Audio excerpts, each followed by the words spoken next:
Yep. Inside, I want to kill myself. We are on an 0-7 run over the last 2 days. After tonight, it was just complete bullshit.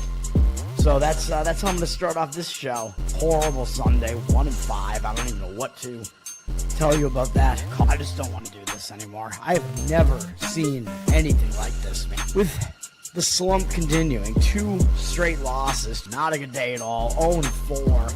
I just have not had a good season, man. What can this slump that I'm on? The slump continues. I've reached a new peak, actually. With I'm gonna burn my Bruins hat, man. I don't know what is going on with the Bruins.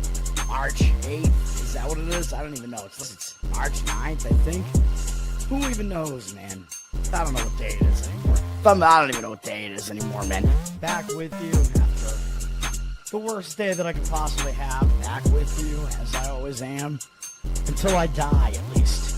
0-2 yesterday, and yesterday did not go well for me. 0-5. The worst month that I've ever had in my 18 years doing this. I don't know what to even tell you about this anymore. Broke the slump yesterday as the slump just continues. The slump continues. Somebody fucking kill me, please. I don't even know what I should do at this point other than potentially end it all.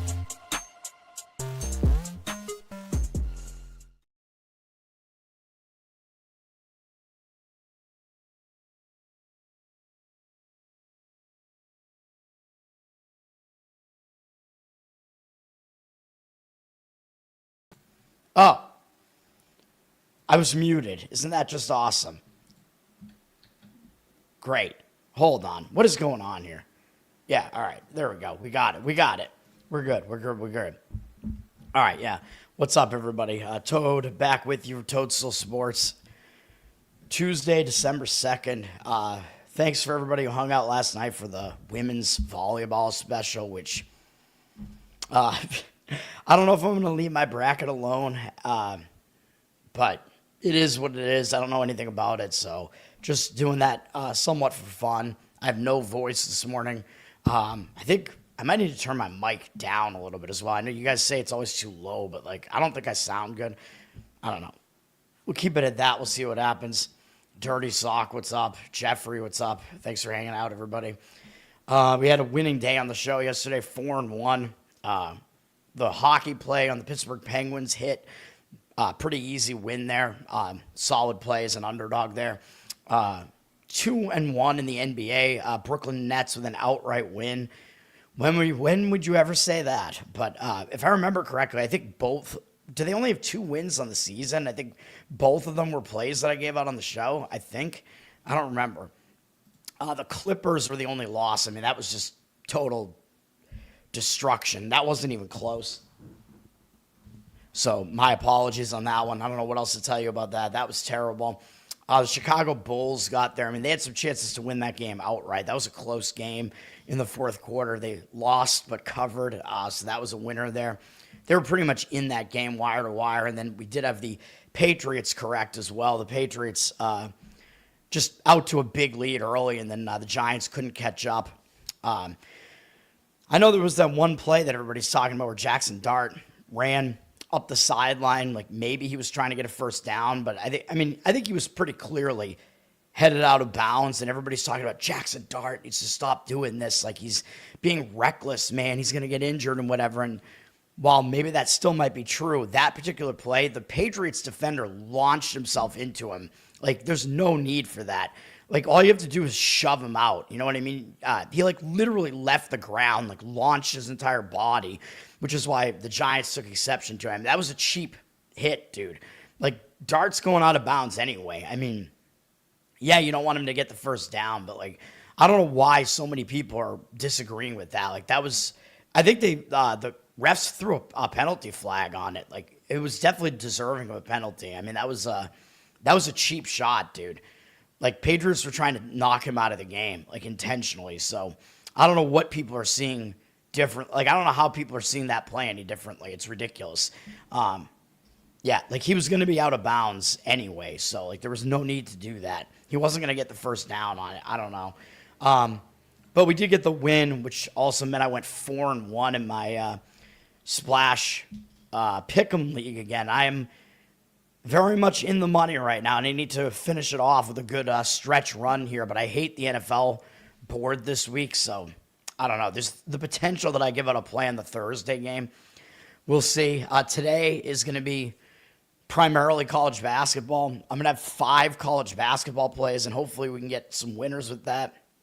NHL, there's like a decent amount of games, but I hate the board. I'm going to have nothing in the NHL today, and then 2 NBA plays, so that's what I'm going to do today. Yeah, I mean, let's get into it, man. College basketball, we got a lot going on with college basketball, man. I'm going to lose my voice again here talking about all these games. It's a Tuesday. I mean, once we really get going, there are going to be some big, like, Tuesday and Wednesday boards, I think. I mean, this one is pretty big today. The action does start in the afternoon with a couple of games. George Washington is playing at Army. George Washington going up against the Army. Interesting. This game's at 11 a.m. Eastern. I don't have any plays until the evening part of the board, but George Washington, they're coming off a loss, I believe, in the Cayman Islands, where they were a pretty substantial favorite against Murray State. So I could see them being in a bounce-back spot here now that they're back in, the mainland United States after an ugly loss as a favorite there. I think they'll show up for this one. Army, not as good. Army is actually coming off an overtime win over Manhattan, where Manhattan was actually a slight favorite in this game. This game was, where was this game? This game was actually at West Point. This was actually at Army, so Army's just staying at home. But, yeah, I think the spot is better for George Washington for a bounce back, in my opinion, so that's the way I would lean in that game. And they are the better team, but they're laying 22.5 now. Army, 55% of tickets, 62% of the cash. I mean, do I really want to lay 20-plus on the road? I don't, but that's probably what I would do if I was going to play that game. I mean, George Washington is the way, way better team here, and they're in like a decent bounce-back spot. But, of course, they don't really need to cover that number. So, I don't know. But Army, I mean, they're pretty much ass. So, and then the other afternoon game, noontime, the only noon game, because that other one is a morning game. Charleston Southern is at UT Martin.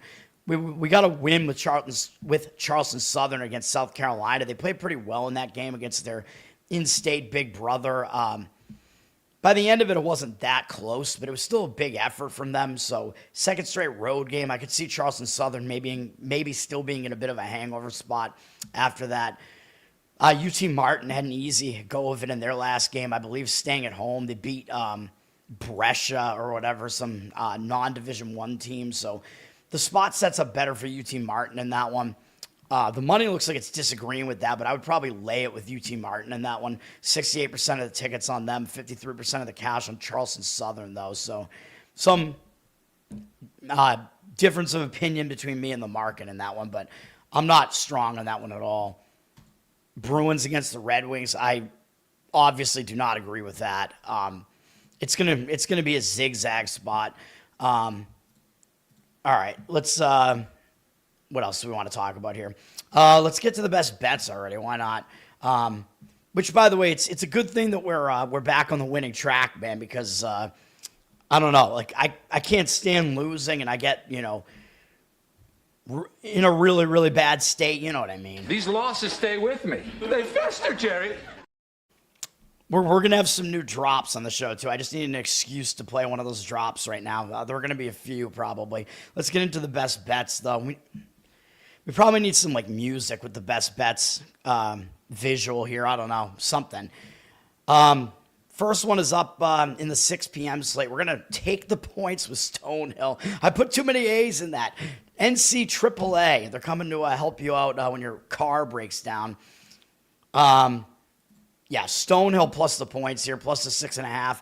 The money looks like it might be coming in against this. Bryant up to, 6-point favorite now. So it looks like when it hit 6.5, it did start coming down. 6.5, hopefully not too much of a difference there.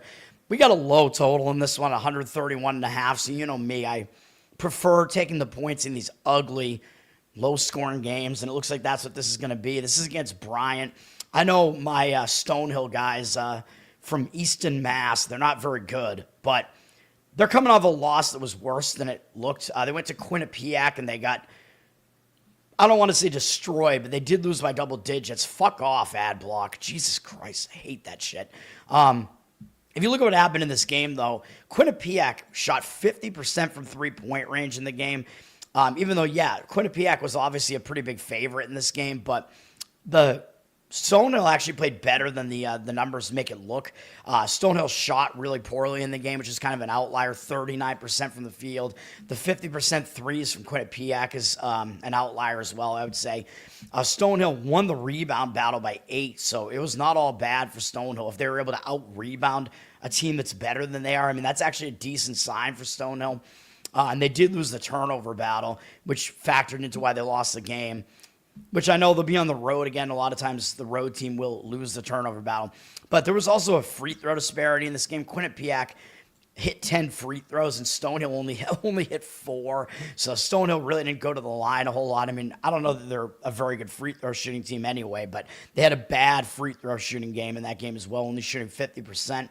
But really the crux of this is not just that Stonehill actually played better in that game than maybe it looked, but for Bryant is coming off a difficult game, and they went up to Harvard, which I think they consider Harvard to be kind of a big deal because they're one of the more known basketball schools or one of the more known schools in New England. So I think Bryant did get up for this game, and Bryant played Harvard in a low-scoring battle to within 3 points. And Harvard, although ESPN won't show us the stupid betting anymore because ESPN Bet got bought out by The Score, so now ESPN Bet is like starting to, I guess, switch over to showing DraftKings odds on here, and it's still not working. So that is making my handicapping more difficult here. Thanks, ESPN.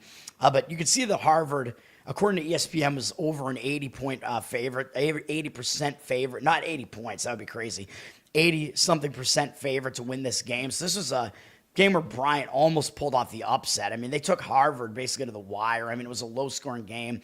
Bryant had a decent lead in the second half, too. They fell just short. Now they have to come off of that and play this ugly Stonehill team. And in 3 days, Bryant has to play Brown. And I think that is a big deal because they, I think, still consider Brown to be a bigger brother to them in the state of Rhode Island. Bryant is in Rhode Island. So that's a big deal, playing Brown. So I think this is basically a sandwich spot here. And we're getting all these points in what looks like it's going to be an ugly matchup. So, yeah, we'll do it. Both of these teams play pretty slow, too. So, I mean, that obviously has to do with the total there as well. That's why the total is this low. Bryant plays slow. Stonehill plays even slower. And both teams are really bad offensively. And you're asking one of those teams to win, like, by a margin here. Yeah, I think taking the points makes a lot of sense in this one, man. So that's what we're going to do in that one. Even though, yes, Stonehill is a pretty bad team for sure, but we're still going to do it in that game. I mean, Bryant is not great. Probably not as good as last year. Saab, what's up, man? Thanks for hanging out. All right, so Stonehill plus the points is the first game. That's probably the ugliest one, so there is that. All right, let's get into more of these games here. Next up, a game that's going to be on Peacock, so we can actually watch this. Well, the other one's on ESPN Plus. Like, so many of these games are on ESPN Plus, man. So we get to watch a lot of these games if we want to. Iowa and Michigan State. This is a pretty good matchup, and I'm going to give it a play on this one. We're going to take the points with Iowa, plus 5.5. It looks like the money is agreeing with me on this one. 72% of the tickets are on Michigan State and only 50% of the cash. I mean, and the line dropped from 5.5 to 5, so hopefully you can get one of those numbers, 5.5 or 5. I think we might see the money come in on Iowa and knock this line down. I mean, you got Michigan State. I mean, they're a very known quantity. It's Tom Izzo. They're always up there. They're ranked 7th in the country now. It looks way too easy to lay 5.5 with Michigan State at home, man. But this is an Iowa team that is completely different than people are used to. Like, normally, Iowa tries to play really fast. That was the Fran McCaffrey thing. And Michigan State plays really slow. But now Iowa's Ben McCollum led. Like, he's their new coach. He brought his guys over from Drake. And he had only one season with Drake, and it was a really good season for him there at Drake. And he brought his guys up from like a Division II team, whatever. Now he's at Iowa, and this is a completely different Iowa team, man, where they play really, really slow, even slower than Michigan State. So Michigan State slowing the pace down, that's going to play right into what Iowa wants to do. So it's going to be a slow-paced game, which also means taking the points makes sense. This is a very low total as well, down to 133, so taking the points makes more sense here as well. Both these teams are more defense-oriented than offense-oriented with Iowa. Actually, Iowa being very balanced. Michigan State is actually more of an imbalanced team, as you can see here, according to KenPom. Michigan State's a top 10 defensive team, but they're outside the top 30 in offensive efficiency. So that also is a team that you could potentially fade when they're laying points. Iowa's actually the better offensive team, the worst defensive team, but they're very balanced in the top 30 in both. And he's got Iowa inside the top 25, KenPom does, in his rankings, and he has Michigan State 15th. So seeing the rankings makers having Iowa unranked and Michigan State 7th, Iowa is pretty underranked right now, man, and Michigan State is a bit overranked. So I think we're getting some, we get some misleading, what am I even, like the rankings makers are basically setting up a situation where it's misleading. Like they're not telling you like what the full story is here. And for Iowa, they're going to show up. I mean, it's a game against Michigan State. Iowa, they've been rolling. They're undefeated. I mean, they haven't really been tested yet, but they do have a nice win against Ole Miss in there. And then on the back-to-back, they beat Grand Canyon, which was the championship in whatever this California tournament was there. That's a good win. I mean, that's a pretty good Grand Canyon team. So Iowa pulling off 2 good wins in that tournament, and normally you would say, well, they're going to be in a letdown off of that, but I don't think so, man. I mean, this is Michigan State we're talking about. You know Iowa's going to get up for this game. Like, there was the potential that they wouldn't show up in that game against Grand Canyon, I would think, and they still did. So I thought that was a difficult spot for them, and they still got a pretty convincing win. So I think they're going to show up. And yes, it is their first true road game, but I mean, it's a team that's in their in sort of the same region of the country, and it's a conference game. I mean, Iowa's used to making a travel spot like this, so it's not going to be like that unfamiliar to them, even though, yeah, it's with Ben McCollum and whatever. So,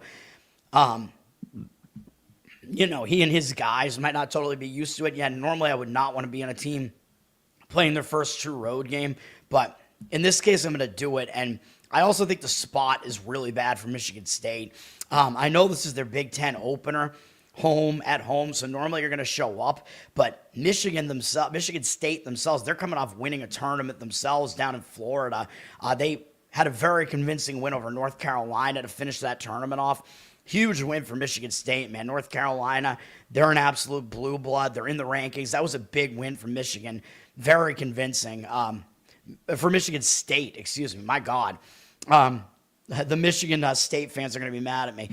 Michigan State, you know, they've beaten 3 good teams so far, Arkansas, Kentucky, North Carolina, but I think this is going to be difficult for them, man. And to make matters worse for them, they have to turn around and play Duke on Saturday. I mean, that's a monster game against Duke. So I think Iowa's very under the radar here, and it is a spot where maybe Michigan State actually overlooks them. Like, I think this is a sandwich spot. So, yeah, there's a lot that I like about this. Iowa plus the points is the play there. Sorry, I didn't leave the Iowa graphic up there, but there you go. Iowa plus the points. All right. So move on here. Next up, another play for me. How about this? We're going to take Syracuse plus 8 against Tennessee. Actually, you can get about 9 on this now. The line's moving up. It looks like the money's kind of coming in against me, but this is a pretty low total here as well at 146. So, oh, I see what's going on here. Dude, StreamYard changed everything, so the banner only lasts 10 seconds now. I wonder if I could change that, but let me see. I think I can. Yeah, no, it looks like I can't. What? Hold on. Timer off. Yeah. Dude, I don't know why is there a timer on this thing? What? It's like defaulting to a timer. I'll try to fix that at some point. I don't know why they do that now, but yeah, we're going to be on Syracuse. There it is. Yeah, it's working with no timer. Dude, StreamYard keeps changing things, and it's throwing me off. Anyway, Syracuse plus 8 is going to be the play here. Or actually, you can get plus 9 on it. Like I said, it looks like you can get it. We'll call it 8.5 right now. Probably you can probably get the 8.5 on it.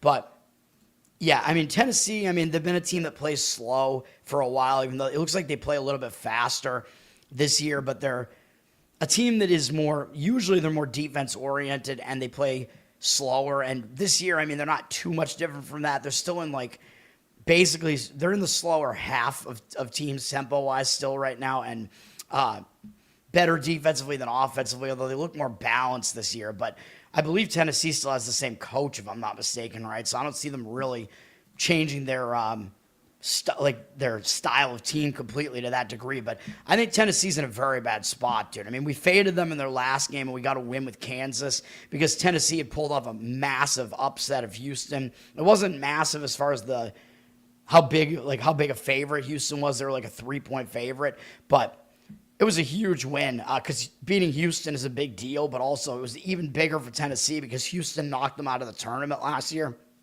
So that was a huge win for Tennessee. They came off of that. They were a little bit flat, but they still played competitively, and they lost by 5 to Kansas. We got Kansas right as the underdog there. But now Tennessee's coming off of that, and that was their first loss of the season. And you know how I talk about this. When a team takes their first loss of the season, sometimes that actually sets up a hangover as well. Now they have to go up to Syracuse, so they're not really used to playing. They have to go play in the Carrier Dome or whatever it's called now up there. It's a crazy environment up there, man. This is going to be their first true road game of the season, which, I talk about that being a difficult position to be in. And then after this, they got to turn around on Saturday and play Illinois and then Louisville, and those are both ranked teams. Those are much bigger games. I think they might overlook the Syracuse team that's been down for a while, man.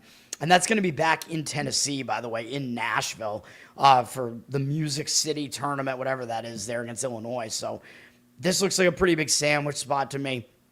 First true road game, sandwiched in between bigger games. Kansas, obviously a blue blood, so that was a big deal.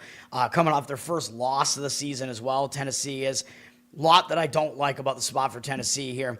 Syracuse, I mean, they're sitting at 4-3. Nobody's really going to want to deal with them, but they played those same teams, Houston, and they took Houston into overtime. So Syracuse definitely was competitive in that game against Houston. That's a good sign if Syracuse could play very competitively against Houston. And then people might look and see, oh, well, they lost to Kansas as well, even a little bit worse. So Syracuse did a little bit worse than Tennessee did against Houston and Kansas. But yeah, we know that Tennessee's better than Syracuse, but should they be laying 8 points on the road here in this one? I don't think so. Now Syracuse is coming off their ugliest loss of the season to Iowa State. Iowa State's very good, man. And yeah, Syracuse lost that game by 31 points, but I think Syracuse is just kind of dead after they took Houston to overtime. It was just kind of, I think we won actually fading them after that. We won with Kansas. We won with Kansas twice in that Vegas tournament there. So after that, Syracuse, I think they just had nothing left. Like they were done in that tournament basically. Now that they got embarrassed in that last game of the tournament, I think this is going to be a big deal for them on ESPN2, hosting Tennessee back at home. It's going to be a sea of orange, both teams orange, but we're going with the literal orange in this one. Syracuse plus the points. All right. What else do we want to talk about here? I don't know, man. Let's see. I don't know if any of these games are really interesting. I mean, New Mexico State, South Alabama might be somewhat interesting, where New Mexico State's a 2.5-point favorite here. They're 6-0, and South Alabama's 7-1, but it's interesting because South Alabama just bounced back from their first loss. Or I thought they were going to be in a huge hangover spot after losing to UAB, an in-state rival, playing them really tough, but they came back and they killed me, like destroying UTSA on the road. Now they're back home. I mean, that's a good sign if they played well in a spot that wasn't very good. But the oddsmakers are telling you New Mexico State's actually the better team in this one. But, I mean, they do have a couple of nice wins in here against New Mexico, Samford, UC Irvine. This game is not a true road game either. This game, for some reason, is in Katy, Texas. I don't know what this is. So the venue actually might be more advantageous to New Mexico State. South Alabama, I think, is a little bit further away from this venue, so it's an interesting one. Yeah, I mean, the money looks like it's somewhat coming in towards New Mexico State, but 90% of tickets, 98% of the cash. They're a slight favorite here, 2.5. I'm not going to really disagree with that side, but I just don't really have much of a feel on that. I mean, I just thought it was kind of weird that those teams are playing in in Katy, Texas. Syracuse scoring less every game. Well, I mean, the Houston game went into overtime, so that was obviously going to be higher scoring for that reason. Kansas is also a good defensive team, and then Iowa State is really, really good and also good defensively. Ken Baum has Iowa State fourth in the country overall and on defense. And again, I mean, that result was kind of an outlier. Like, you're not going to lose many games by 30-plus points. So I just think that it was just the situation. They just didn't have anything left in that game. Like, I'm not looking at, like, the fact that they scored less in that game. I don't give a shit. I mean, if anything, I think it makes Syracuse be worth more here because they didn't look good in that last game.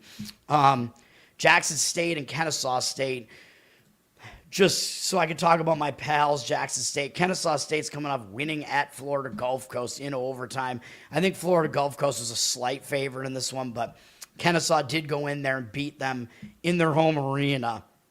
So it was a pretty big win for Kennesaw coming off of that. But Jackson State, I mean, what do we think about them? I mean, they finally got a win, and they pulled off an upset on the road at Louisiana. And I told you, Jackson State, the fact that they're battle testing themselves is going to come in handy later in the season. Like, once we get to conference play, we're not even in conference play yet, but they were able to pull off a win at Louisiana, I think, just because Jackson State is finally, like they're battle tested, so they're starting to play decently against some of these weaker teams because they played so many strong teams earlier. They do have Houston up next, which is maybe a concern, but I think they might show up for this game against Kennesaw. The fact that Jackson State finally has a win, I think that's a good thing, but they did pull off an upset, so they could be in a letdown off of pulling off a fairly substantial upset, actually, because they're just not really that good of a team. But getting that first win sometimes will give you momentum, so I see a lot of things going on in this game. If you like Jackson State, you're getting 14 points in this one. I mean, I would probably lean towards taking the points, even though I worry about playing on a team that's coming off a big upset. So, I don't know. Not much else to say about that, really, but it's kind of interesting. Cornell is at George Mason. George Mason just had a nice win against James Madison, which is, they're like in-state. It's an in-state situation, like a sibling rivalry, if you will. Both teams in Virginia, I believe. Or is George Mason in D.C.? I forget. I think they're in Virginia. Yeah, this is in Fairfax, Virginia. I think that's where they are. Now they get Cornell. And up next, they got Virginia Tech. That's a big deal. George Mason getting to face one of the big boys in Virginia. An ACC team as well. So it's a little bit of kind of a Virginia sandwich here that George Mason is in. Cornell, they're off to a decent start. They're pretty decently road tested so far. They played some road games in here. They're coming off a blowout win on the road against Bucknell. I mean, Bucknell is pretty bad, but Cornell definitely did what they needed to get done in that game. They're getting a lot of points here. George Mason, 11-point favorite, 83% of tickets, 99% of the cash. I would probably take Cornell plus the points in that game, but not a play for me. It's kind of an interesting one. All right. I don't know. I didn't necessarily want to talk about every single one of these games, though. Just games that kind of have interesting situations, maybe. I mean, Florida A&M against Jacksonville. Jacksonville just took a pretty ugly loss on their home Florida Pacific. They might bounce back from that going up against Florida A&M. Florida A&M has played like the fewest games in college basketball. Probably they've only played 4 games. They haven't played since like November 7th or something. I don't know how or 17th, my mistake. It's a little bit less extreme, but that's still pretty wild. I don't know how the scheduling winds up like this in college basketball, but Florida A&M maybe having all that time off will help them because they don't have a win yet. So sometimes getting that huge break will let you like push the reset button a little bit. They're a terrible team though. But to me, it looks like both teams are in positive spots here. So, I don't know. Jacksonville's up to a 10.5-point favorite. I would probably still lay it with Jacksonville if I was going to do that. But I don't know. I just thought that was interesting. And we have some of these early season games being canceled, too. Like yesterday, Chicago State, their game was canceled because South Carolina State wasn't able to travel due to weather. I mean, everything is just getting so pussified, dude. Like, it's so ridiculous. Like, you're playing in a fucking arena. Like, you're saying that you can't, like, get to where you're needing to go just because it's, like, snowing or something. I mean, it makes no sense, dude. Like, stop being a bunch of bitches. Eastern Michigan is at Butler. They looked like they were in kind of a letdown spot after beating South Carolina and Virginia and playing SMU tough the game prior to those. So 3 pretty big games in a row. And they then had to face Wright State, but they blew Wright State out of the building. So Butler, nice performance there in a bad spot. So maybe, I don't know, maybe that's a decent sign for Butler coming into this one, that they won't be in any sort of, like, in this case, they might be in a look-ahead spot because they do have Boise up next. So maybe they still overlook Eastern Michigan. Eastern Michigan's been playing pretty well, man. I thought that we had gotten a win fading them with NJIT, but I think NJIT missed that cover by, like, 1 point or something, which is really irritating to me because Eastern Michigan had pulled off the upset over Cincinnati. I mean, they're playing pretty competitively, and now off of this, they're going on the road to face Butler. You know, Eastern Michigan's going to step up for a game against Butler. Butler is looking like they're getting some of the money for now. 75% of tickets, 99% of the cash on them, 17.5-point favorite. I would probably lean towards taking the points in this game, though. But, again, I mean, these are just small opinions for me that just don't have much weight. So, you know. Rhode Island against Brown is interesting because this is a situation where Brown is going to get up for this because this is a big brother, little brother situation where Rhode Island's the bigger brother in Rhode Island over Brown. Brown's next game is actually going to be against Bryant, as I mentioned, which is a little brother to Brown. But Rhode Island's next game is against, I think, what they consider to be a bigger brother to them, which is Providence, the Big East team in their conference. So I think this might be a look ahead for Rhode Island, man. They just got a nice win over Temple in their previous game. Possible they overlook Brown, man, the little brother that usually does not beat them. Brown with a little bit of momentum, beating some ugly teams in Maine and UNH, American East teams. Another road game here, but staying, pretty close to home here. Big little brother situation. I would take the points in this one with Brown. It's an interesting one how that sets up with all the big little brothers in Rhode Island there. 75% of tickets, 82% of the cash. Rhode Island up from 13.5 to 14, so money looks like it's coming in on Rhode Island to some extent early, but yeah, I would probably take the points with Brown. All right, let's get to another play here. We're going to take the points with East Tennessee State. I'm still not used to this stupid banner timer here. I'm going to have to, see if there's a way to take that thing off by default or something. Oh, it looks like you can. Yeah. Timer off. Yeah, you can do that here. All right, I figured out a way. So tomorrow I'll have that figured out. East Tennessee State plus the points. They're going to fade Dayton. Dayton off to a pretty good start here, but look at what Dayton has done recently, man. I mean, they beat Georgetown in OT on Thursday, and then they lost to BYU in a close matchup. This was down in Florida, the Terry's Chocolate event in wherever this was, Kissimmee, Florida. BYU was ranked in the top 10 in the country, and Dayton played them really close, man. This is a big performance from Dayton. They were a pretty decent-sized underdog in this game, and Dayton pretty much took BYU right to the wire. Very close late in the game, so Dayton's having to come off of that. I think they're going to be in a bit of a hangover spot. And they got to turn around and play Virginia on Saturday, man. So that's another big deal. And that's going to be in Charlotte, North Carolina, in some neutral site game there. That's big, man. And that Dayton loss also broke a win streak for them as well. So I think it could be an extra hangover effect coming from that, too. I don't like this spot at all. Plus, as I pointed out, Dayton plays fairly slow. Although they've actually played a little bit faster than you would think recently. But Dayton's also not really that good. Ken Bum has them 65th in the country. They're still in the bottom half pacing-wise. And they're barely cracking the top 100 offensively. So they're a much better defensive team than offensive teams. So that's a team that you don't really want to be laying a lot of points with. And we have successfully faded them at least once as a favorite here. So we're doing it again here. East Tennessee State, they're playing pretty well. They're 6-1. They might be one of the better teams of the SoCon this year, although they haven't really been tested yet. So maybe that's a little bit of a worry, but they're going to step up for this because this is one of their biggest games. This is like their biggest game of the season so far, getting to play Dayton. So I think they're going to show up for it. Yeah, they haven't been as good on the road. I mean, mostly because their one loss was this horrendous loss to Presbyterian on the road. So that is ugly, but they had a better road performance beating North Alabama on the road after that. So they've kind of come back to form, and they've won against weak opponents and blowouts over their last 2 games. So they're definitely in rhythm right now. I don't think they're going to be overconfident after beating bad opponents like UL Monroe and Central Arkansas. So we'll go with this one. We'll take the points with East Tennessee, wherever they are here.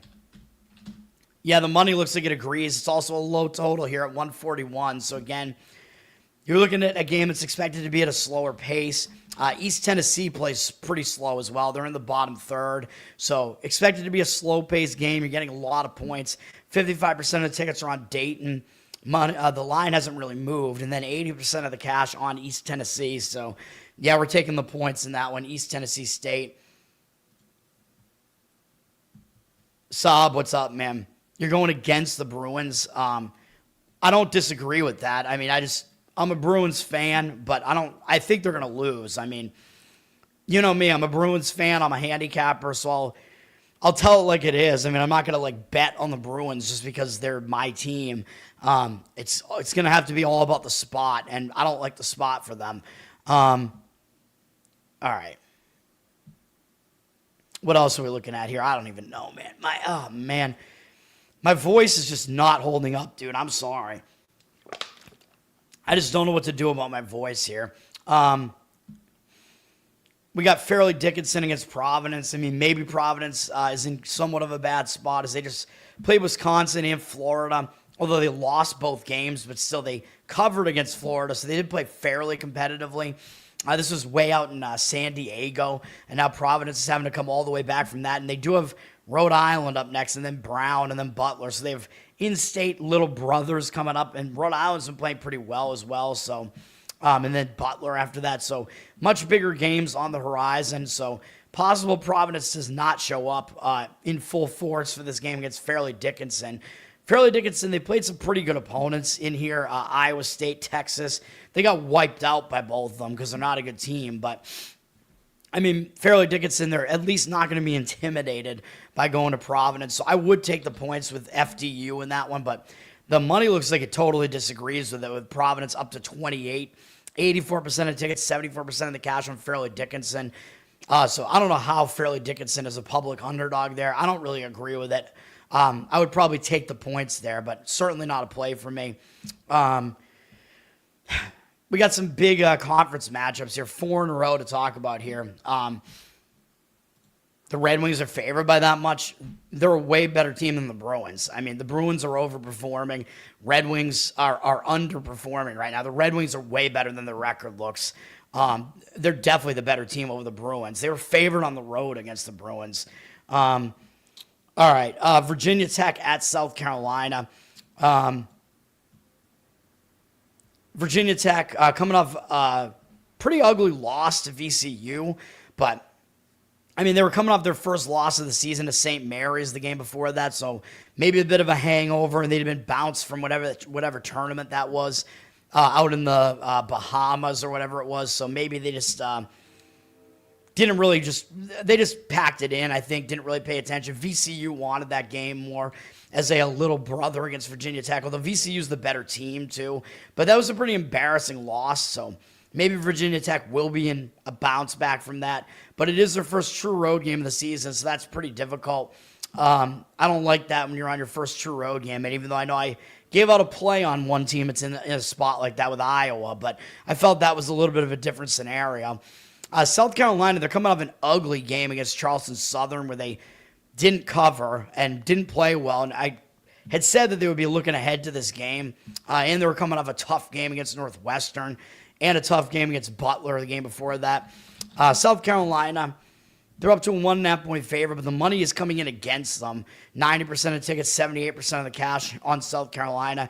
I think maybe the thought here is that, the SEC is better, so let's play the SEC team. But South Carolina, they're probably the worst team in the SEC in basketball. I mean, they're not that good. The odds makers are telling you Virginia Tech's the better team by only lining South Carolina as a 1-point favorite here. 1.5. So both teams to me look like they might show up for this one in focus spots. So I would probably take it with Virginia Tech in that one. I think Virginia Tech probably gets the job done in that one. But first true road game, not something I'm really interested in. Yeah. NBA and NHL games. Is there Buffalo Wild Wings in Poland? I would guess probably there's not. Seems way too American. Warriors against OKC. I'm not. That is not going to be one of my plays. I can tell you that. I don't even remember what my thoughts were on that game. I probably don't really disagree with that, but that is not one of my plays. All right. What else do we have here? Dude, hold on a minute. I gotta fix my voice, man. I apologize. I just don't know what's going on. I gotta maybe blow my nose again, reload on some more water here. I know I have to keep doing this, but hang on a second. Bear with me. This is bad.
All right. Oh, man. I might have to bring a humidifier in here or something. I have one in my bedroom, but I don't know. This is bad, dude. All right. Yep, it gets dark really early now. It is the winter. Same thing up here in New England, man. God.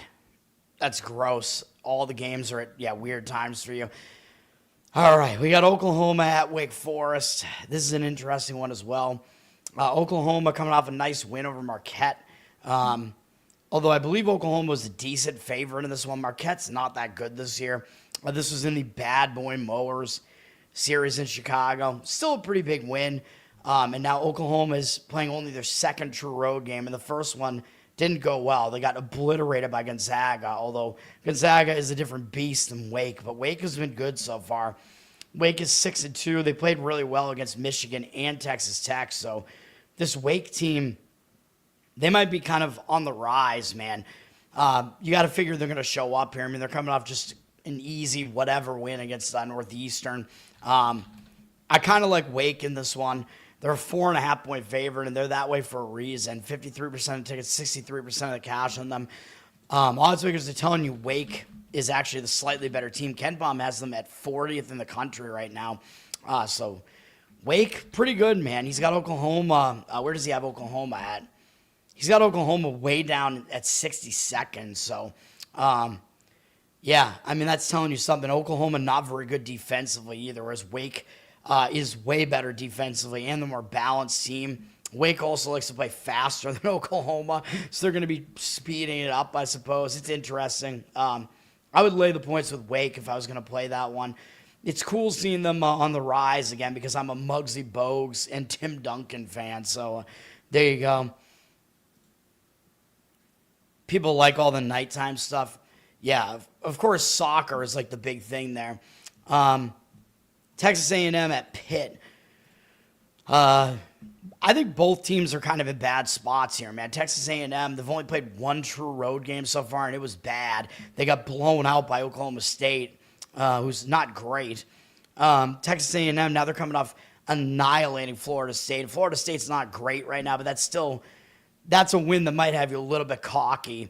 And after they play Pitt, they do have SMU, and that's going to be a big game between two Texas schools. So I think this is a bad spot for Texas A&M, but it is also a bad spot for Pitt because you remember we got the win with them on Friday against Ohio State, and they won that game on a buzzer beater for the second straight year.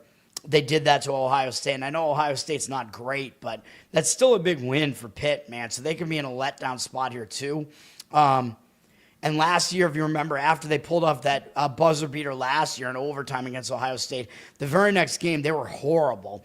They were on the road, though, but it was against an SEC team, Mississippi State, and they got annihilated, 90-57. So something to keep in mind there.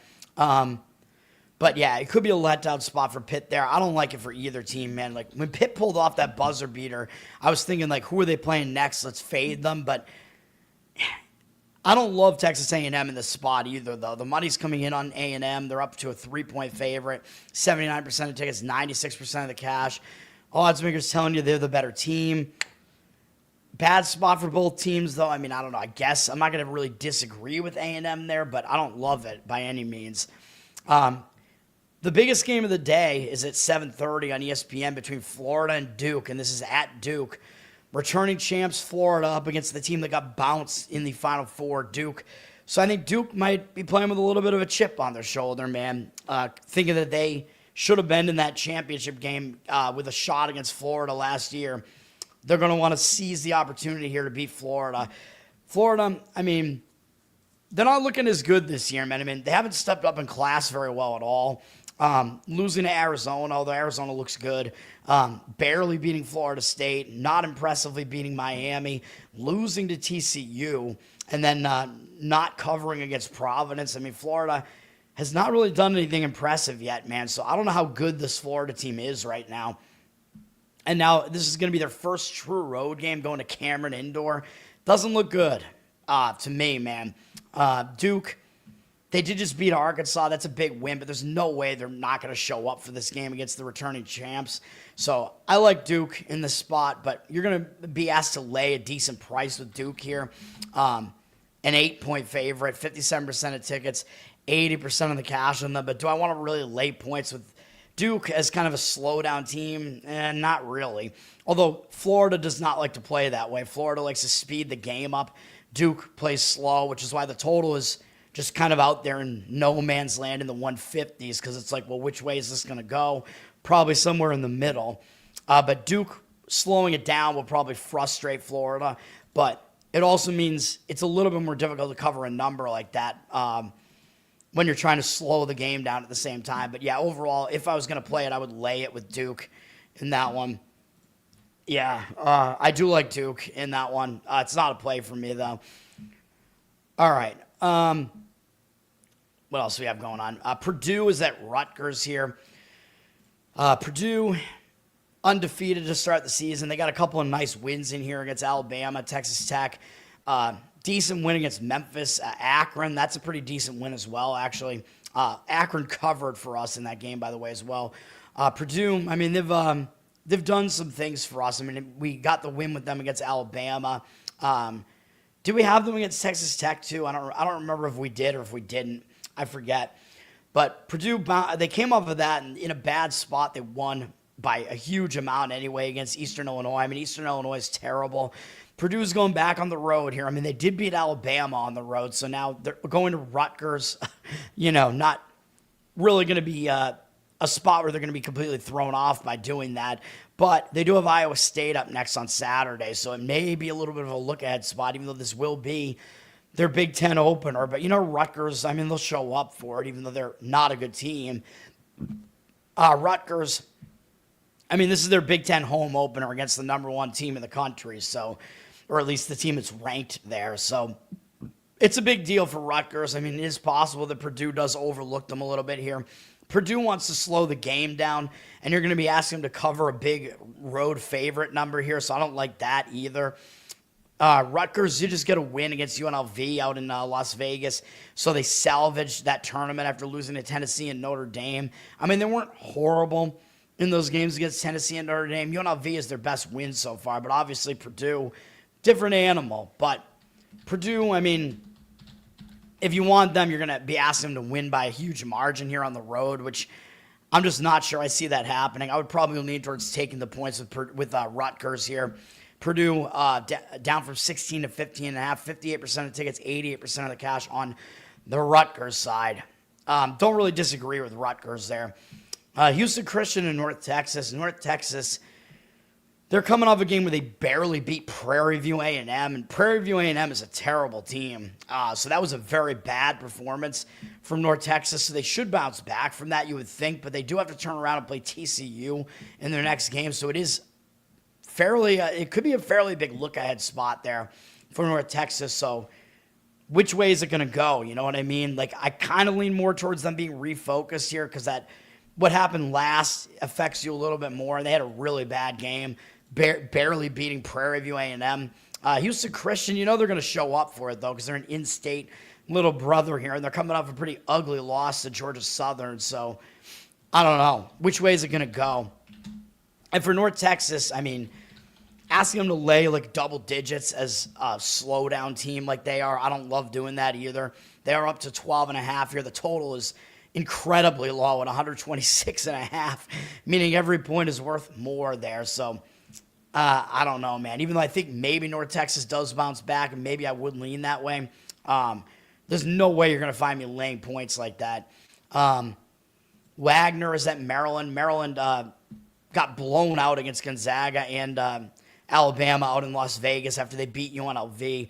So maybe it will be good for them to be back home off of that, and maybe they will bounce back. But they do have to go to Iowa and then Michigan after this. They have two huge games after this, Big Ten games, one against one of the top teams in the country right now. So it is also possible they kind of just want to get in and get out here against Wagner. And as far as I know, Maryland's best player is still hurt. I don't even know if he's coming back this year. Oh, no, I'm wrong. He's back. Pharrell Payne. I thought he was going to be out for like the season, but he is back.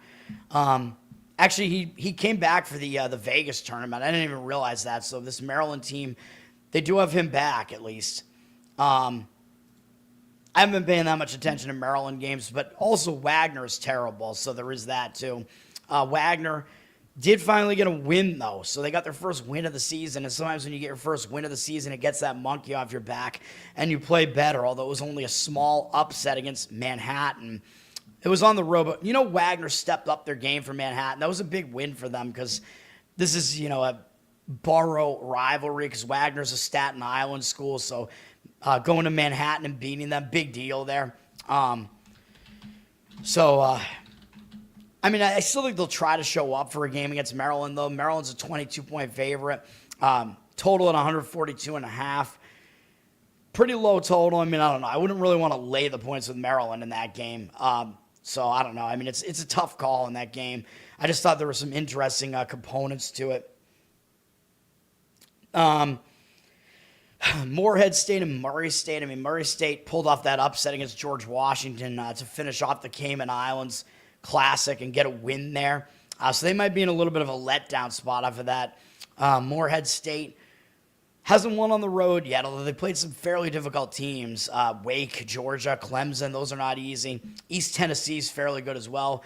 Morehead coming up losing to that IU Indy team that really pushes the pace against you. I don't know. Maybe they'll be a little bit tired out after that. I kind of lean against Murray State, though, because Murray State is coming back from that huge upset, but they are undefeated at home. Morehead hasn't won on the road yet, so that's something to take into account a little bit there as well, though. Some of those games are usually against cupcakes and whatever, though. Murray State is up to an 18.5-point favorite. It looks like the money is starting to come in on that side. I somewhat disagree with it, though. I might look towards taking the points, but I don't love it. Washington State and Bradley is weird. Bradley, 7.5-point favorite in this game. So the odds makers are telling you that Bradley, despite being in the Missouri Valley, they're actually a better team than Washington State. Washington State out in the WCC now. And people are going to look at this and think that it's too many points, I think, because Washington State's got the bigger name. The record isn't that much worse. So I think the public's going to have a tendency to want to take the points in this game if they see it. Washington State is coming back from Hawaii, so it's not a really easy travel spot for them, even though they didn't do that well in Hawaii. But Washington State, in their true road games, they've been pretty bad. They lost at Davidson pretty horribly by 16, and then they barely beat Chaminade out in that Maui thing, which was hosted by Chaminade, the Division II team there. Washington State did get the cover for us, though, if you got the earlier numbers against Arizona State. But then after that, pretty ugly loss to Seton Hall. Now they have to go to Bradley. I mean, I don't really love that spot, but Bradley's coming off a nice upset win. I think it was an upset over Liberty, so that's a big win for Bradley, too. So I don't know, man. I mean, the public looks like they're actually kind of on the Bradley side. 62% of the tickets, only 54% of the cash after the line did move up a little bit on them. Man, it's a difficult call here, man, because maybe Washington State does bounce back from playing ugly in the last game. I don't know. Maybe I would lean towards taking the points there. I mean, that's a tough call. I don't really have a good opinion on that game. Next up, we have another play here, which I think this is my last one for college basketball. We're going to take Valpo plus the 19.5 against Marquette. This is a Marquette team that, even though Shaka Smart is still there, they're just not that good this year, man. And this is a total that's low, although it's going up a little bit. They're up to 148, but Marquette typically under Shaka Smart likes to play fast, and that seems to not be the case here. 62% of there's a reason why the total is this low. 62% of tickets, 96% of the cash on Marquette. So the money kind of coming in on Marquette here, but I do not like it. Now, I know Ken Bum will tell you that Valpo is an overrated team. Like, they're high up in his luck index, and I usually don't like playing teams that are high in the luck index, but this is kind of about the spot. Marquette just had that difficult game against Oklahoma, man, which I think was in Chicago. So Marquette should have had more of a fan base there, and they lost by 1. That is a difficult game, man. Now they're coming off of that. And after Valpo, they got to turn around on Saturday and play Wisconsin. That's a huge game, man. That's a Wisconsin rivalry because Marquette is in Milwaukee. I think those two teams play every year. Marquette considers themselves to be the little brother, so I think this is basically a sandwich spot that Marquette is in, and they play Purdue the game after that the following week, so I don't like the spot, man. Marquette, they also have not stepped up well in class. I mean, all their wins are against really, really weak opponents. They beat Albany, Southern. I know Southern has played well in some of their games. They're not horrible for a SWAC team, but still, it's not like they're good. So Marquette, I mean, they're a Big East team. They should be beating good teams, but they're not. Like, their wins are against Albany, Southern, Central Michigan, and Little Rock. I mean, just not impressive, man. And, I mean, Valpo, I think Valpo is probably better than all of those teams, but Valpo is worse than all the teams that Marquette has lost to. So it's like, which way is this going to go? Because Marquette has lost to Indiana, Maryland, Dayton, and Oklahoma. And they were competitive in all those games except Indiana, but still, this Marquette team, they look like they're kind of on the downward trajectory, man. And Valpo might be a little bit on the rise, even though their name is really, really lame now. They had to get rid of the Crusaders name because you can't talk about spreading Christianity, man. Valpo coming off a nice win over Western Michigan, but they blew them out, but I don't think that's going to have them, feeling overconfident. I mean, this is a huge game against Marquette, and I don't think they'll really be intimidated because they did play on the road against Kentucky earlier. They got blown out, but they at least do have a road game against a really good team under their belt, and Marquette is not as good as Kentucky, so there is that too. Valpo did have a blowout win on the road against Cleveland State at least, so they were able to get a nice road, well, not a nice road win, but a road win nonetheless there against a Cleveland State team. It's not good, but whatever. Yeah, all that being said, I like the spot better for Valpo, even though I know Valpo is high up in the luck index here with Ken Pom, so I don't love that. And he has Marquette very unlucky right now. So I know I don't love that. He does have Marquette as a fast-paced team. Valpo is going to want to slow the game way down. So I think this is going to be a pacing contrast. It's going to kind of be a matter of which team wins out in the pacing. But is Marquette really going to be incentivized to go all out when they do Wisconsin next? I mean, the odds makers seem to be saying no, that they think this is going to be somewhat of a slower paced game. So maybe Marquette just won't really have the incentive to really, really run the floor here. And Valpo, I mean, for a lesser team, it is at least easier for them to slow the pace down. But usually the better team and the better team and the home team usually has the easier time doing it, though, controlling the pace. Sacramento State and Baylor. Baylor, I mean, they're a team that usually doesn't play fast. Baylor, so you're asking them to lay a lot of points as a team that slows it down. Maybe not a great spot for them here either. And not good to lay points with a slowdown team, really. Baylor, they're coming back from, I think they were in Las Vegas, and they played fairly well in that tournament. Beating Creighton and San Diego State, only losing to St. John's. Beating San Diego State to finish the tournament off.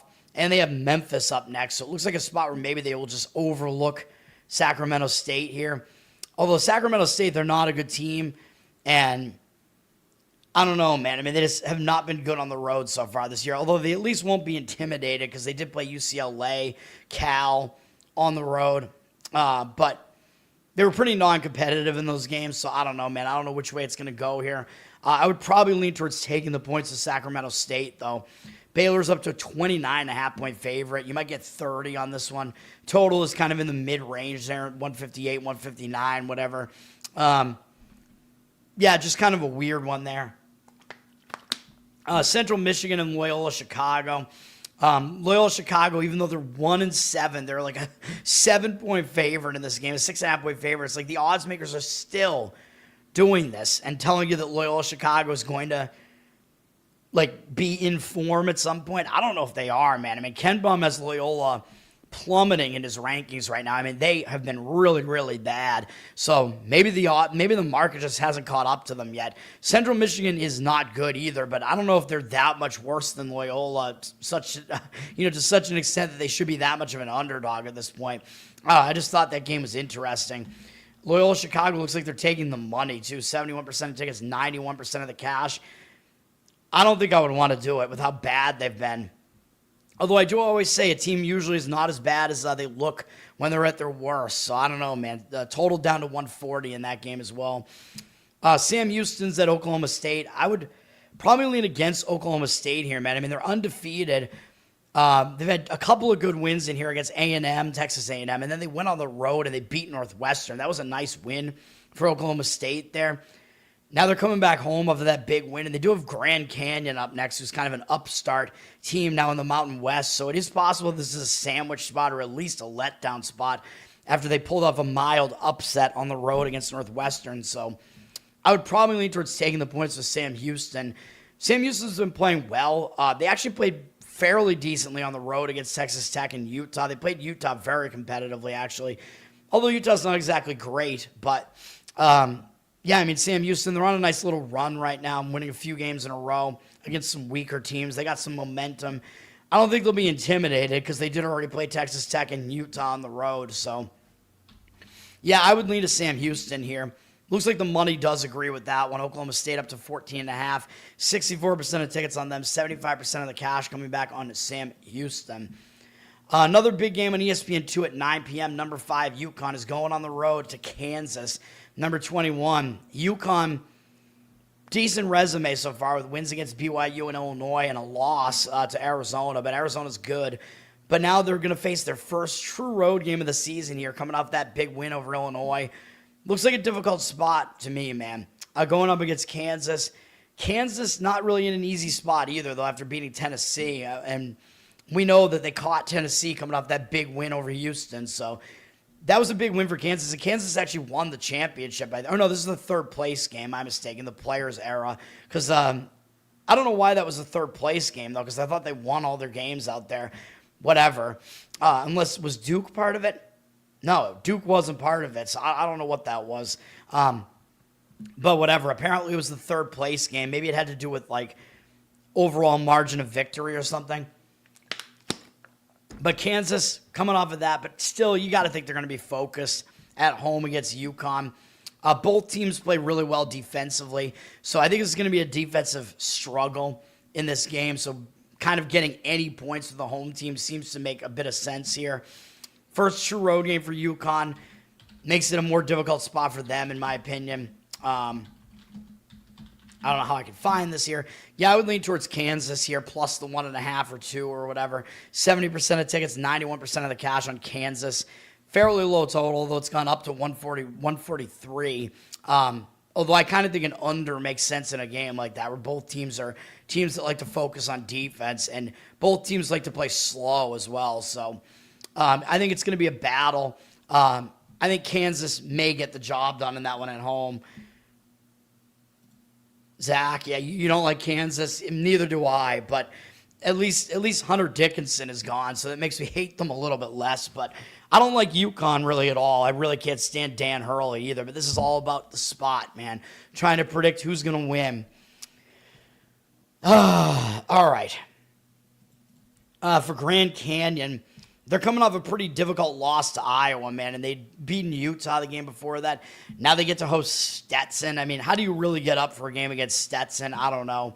And then they have Oklahoma State next, so it looks like a spot where Grand Canyon might not really be up for this game, although Stetson is a pretty bad team, and this is going to be the first time Stetson is leaving the Eastern time zone, and they have to go out to Arizona, so that's certainly not easy. I would probably take the points with Stetson, though, in this game if I was going to play it. I won't, but 24.5-point favorite is what Grand Canyon is. The total's down to 143. Again, it's we'll see what happens type of game. Nichols is at Creighton. I don't like the spot for Creighton here. Creighton is coming out of that Las Vegas tournament. They salvaged the last game by beating Oregon. Nice win for them. And then turning around after this, I think, Zach, this is your area, right? Creighton is going to be having to play Nebraska next. That is a huge game. Those teams do not like each other. They're both in Nebraska. I think Nebraska is still considered to be the big brother there in the state of Nebraska. So looks like a sandwich spot here where Creighton might just overlook Nichols. I know Nichols is 0-6, but they've played some fairly difficult opponents. Kentucky on the road. Valpo has been pretty good so far on the road. Murray State on the road. Oklahoma State on the road. Every game has been on the road so far. Their only really bad losses at Eastern Illinois. Don't know what that was, but maybe just because it was a sandwich spot or a hangover spot off the Kentucky game.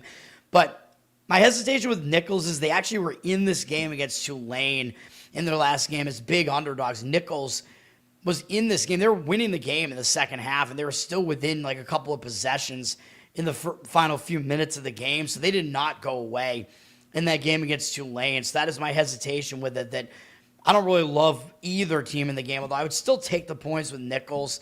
The money still kind of agrees. Creighton down from 21 to 18.5. It looks kind of easy to lay 18.5 with a team like Creighton that has a name like that against a winless Nichols State team. Total down to 144, so if you do like taking the points, it's worth a little bit more there. And I do think Creighton plays a little bit slow now as well. Yeah, they're on the slower side for sure, at 274th in tempo, according to Ken Palm for Creighton. Nichols plays like kind of a mid-tempo, so they aren't going to be really thrown off by playing slow, I wouldn't say. So, interesting game there. You like the ruse of Kansas City? All right. Unfortunately, they're not a good team. Miami at Ole Miss is an interesting one on the SEC Network. We've got a lot of big games tonight, man. This is a situation where maybe I should do these Tuesday college basketball shows at night, man. I don't know. Ole Miss, they're coming off playing Iowa and Utah, both close. Although the Utah game, that was an upset, though. So Ole Miss did lose that game in an upset to Utah. Ole Miss, we can't see it because ESPN sucks right now, but Ole Miss was a pretty big favorite in that game, I'm pretty sure. So you could argue that Ole Miss might be in a bounce-back spot now because maybe they were in a hangover spot after that game against Iowa. So that was a big game against Iowa. Iowa, we know they play slow now. They play physical. Now Ole Miss coming off that ugly loss in what looked like it was a hangover spot. They probably will bounce back here. But they do have a big game against St. John's coming up next, so they might be looking ahead to that. Miami off to a decent start at 6-2, but they've mostly beaten bad teams. I mean, their best win is their most recent one against Georgetown. I don't think they're going to be in a letdown spot, though. Going to face Ole Miss. This is their first true road game, though, so that does make it difficult. And I do think Ole Miss is kind of in a bounce-back spot here. So I do still like Ole Miss in this game. Miami's been fairly competitive against better opponents, though. Florida and BYU losing those games by 14 and 10. I mean, there's no real shame in that. Ole Miss is up to a 4-point favorite, although the money looks like it's coming back on Miami, but I would probably lay it with Mississippi in this game. 51% of the tickets on Ole Miss, 83% of the cash on Miami, but I like Ole Miss in that one. All right, we got Georgia and Florida State. A lot of big games here today, man. Georgia coming off beating us and just annihilating Tennessee Tech in what I thought was a bad spot, but they had a nice momentum-gaining win there. Now they're going out on the road, but it is their first true road game of the season, which probably won't be easy. And for Florida State, I mean, they're not great, but you know they're going to get up for a game against Georgia, and they're coming off a really ugly loss, losing 95-59 to Texas A&M. I know it's Texas A&M, but that's an embarrassing loss. You lose by that margin to anybody. I think you're going to bounce back from it. I mean, sure, Florida does have Houston up next.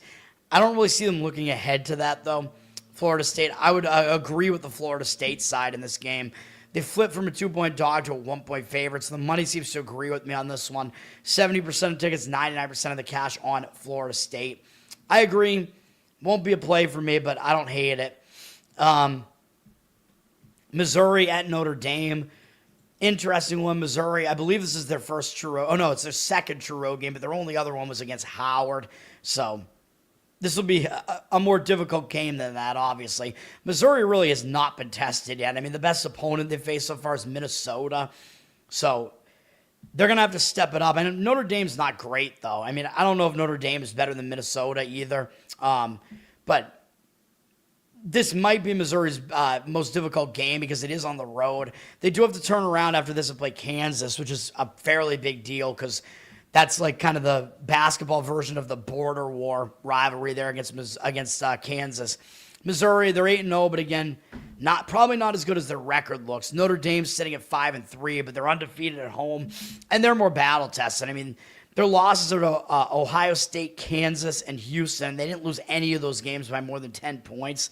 So I know they haven't beaten anybody very good yet at all, but I mean, their biggest win is against Rutgers, but they've been competitive against good teams, and they're more battle-tested, and they're back at home here. So I like Notre Dame in this one.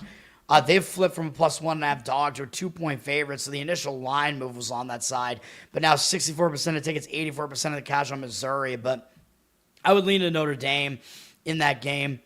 The other huge game on ESPN, the ESPN doubleheader, is number 16 North Carolina at number 18 Kentucky. These teams are both good. I think both these teams are going to want to push the pace and go fast because that's been the MO of both these teams recently. Yeah, they're both going to be playing fast here. Ken Baum has Kentucky about 20 ranking spots higher than North Carolina. He has them as the better team. I don't disagree.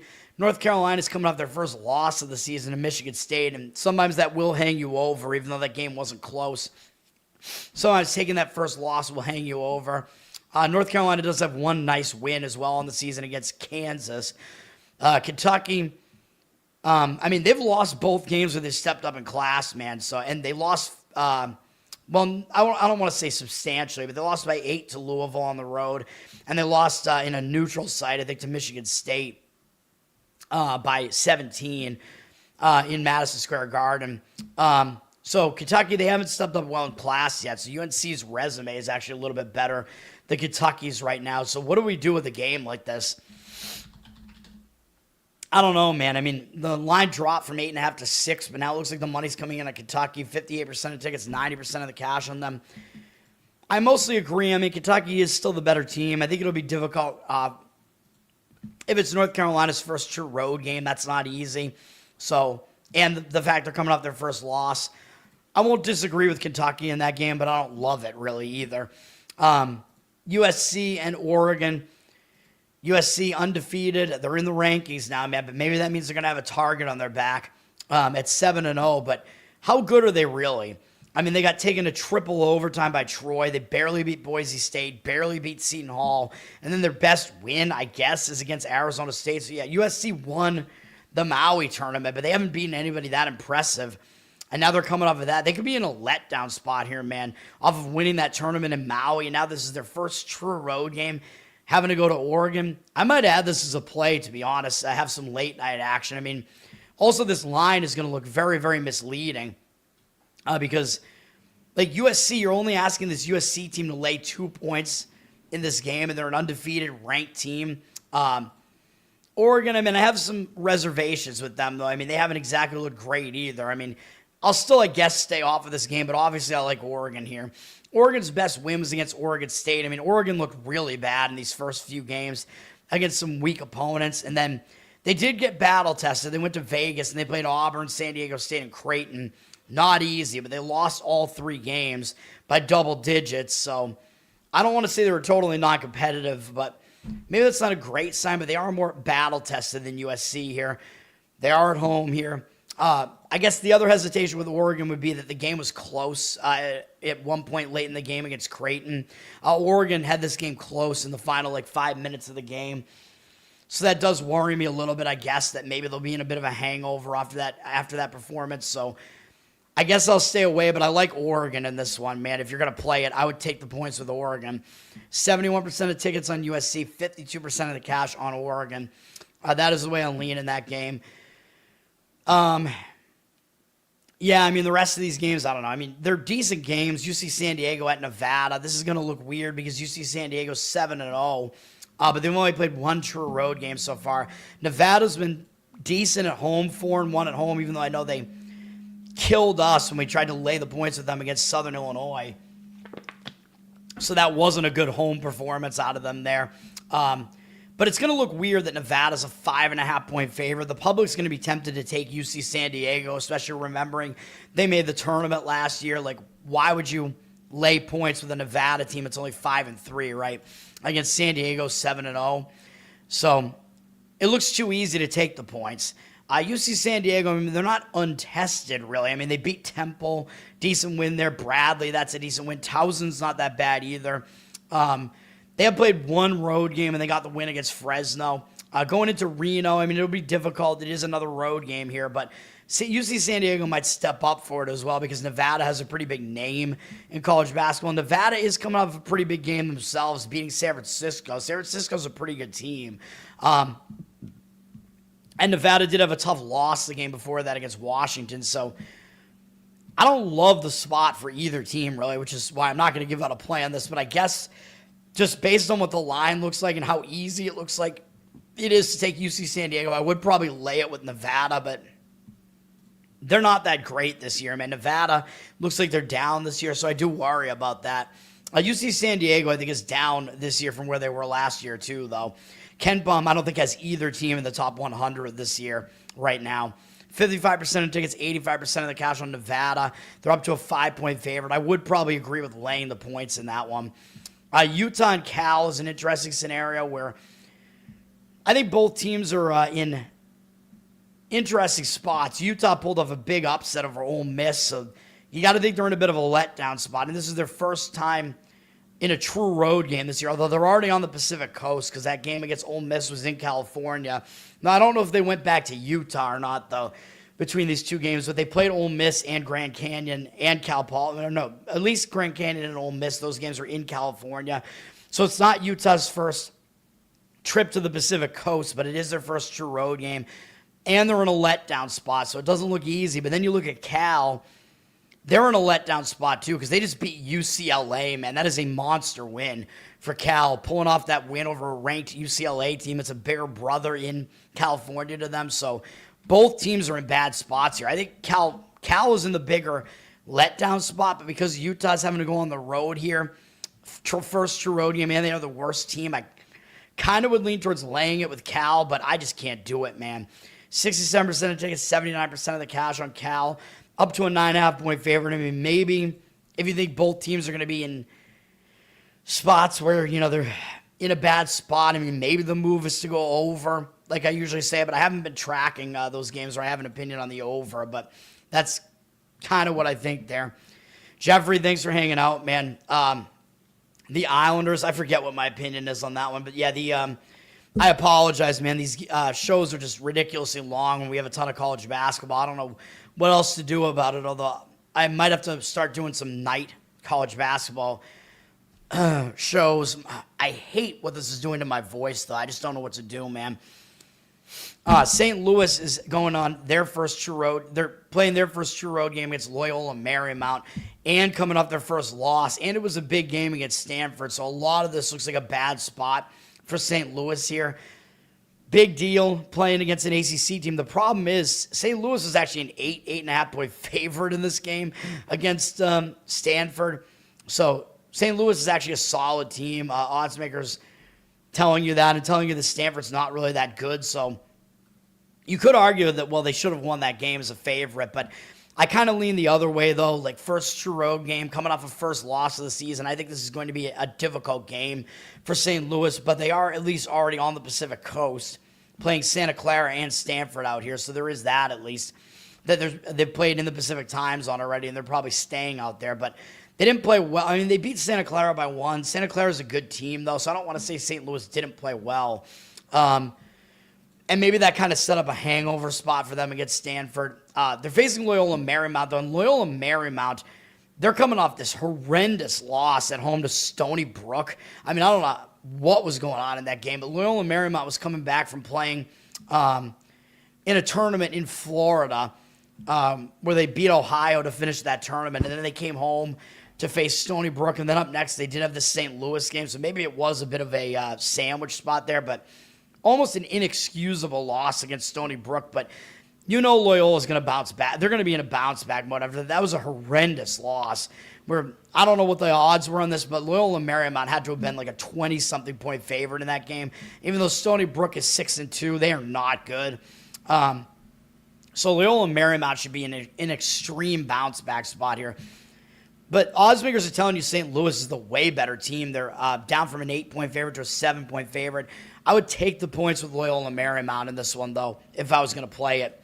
67% to take it, 68% of the cash on them, total down to 146.5. That is what I would do if I was going to play that game. All right. Oh, my God. I'm drinking so much water. I might have to take a second break, second intermission, and reload again, man. I turned on the air, by the way, because the heat was drying me out, too. The Miami Heat. No, I'm not in Miami. Oh, man. We have this big NHL board, man, and I'm not doing anything with it today. Okay, hold on a minute. I apologize, man. I don't know what's going on with me. My voice just is not holding up anymore. It's the winter, man. I just don't know what the deal is. I think the heat is just really drying me out. And the heater in this room gets really extreme, too. Hang on.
All right, let's get this done.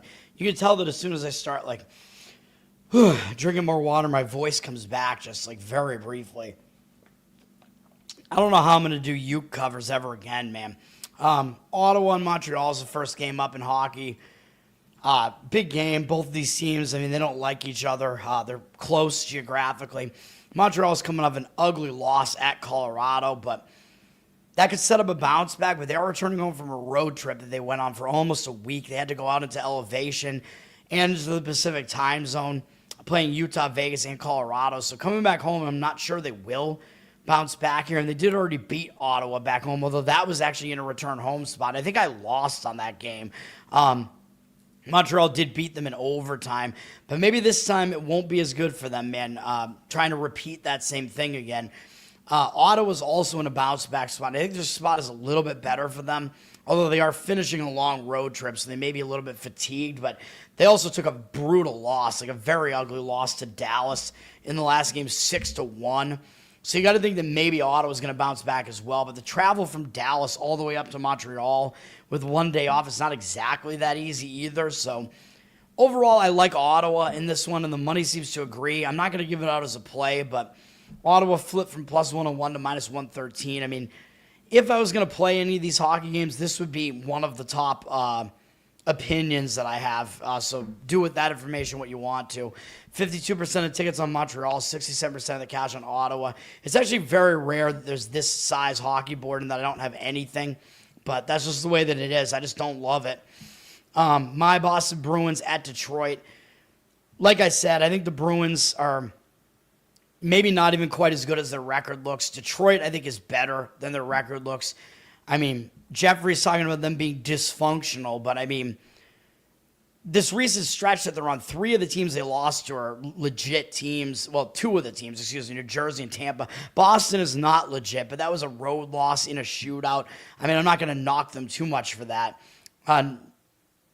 I think it's a zigzag spot, man. I mean, it's kind of classic. You know how I do that. When a team loses to one team and then they play that team again right after that, the team that lost basically has the adjustments to make. I know it wasn't a blowout loss. I think the zigzag works better when it was some kind of extreme result in the game, which this, of course, wasn't. But I still think this does maybe set up for Detroit to bounce back here and get the Bruins. Yeah, I mean, that's basically all I have to say about that. Like, Detroit would still be the team that has the adjustments to make here.